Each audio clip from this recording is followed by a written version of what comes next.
పిన్నెల రామకృష్ణారెడ్డి గారు కోర్టులో హాజరవుతున్న సందర్భాన్ని పురస్కరించుకొని ఎవరైనా వెళ్ళవచ్చు, తప్పులేదు. నివారించే పని మీరు చేస్తున్నారు. ఇది ఒక్కటే కాదు, పోలీసు వ్యవస్థ మొత్తం ఇవాళ రాష్ట్రంలో క్రైమ్ని అరికట్టాలనే ఉద్దేశం లేదు. రాష్ట్రంలో దొంగసారా కాస్తున్నారు, పట్టుకుందామనే ఉద్దేశం లేదు.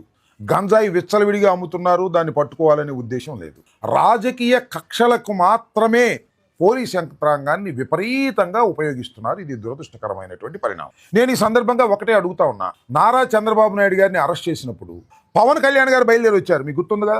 వస్తే అయ్యా 144 ఉంది, యాక్ట్ 30 ఉంది, మీరు ఇంత పెద్ద ఎత్తున ఊరేగింపుగా వెళ్ళడానికి వీల్లేదు అని పోలీసు వారు నోటీస్ ఇస్తే ఏం చేశాడు?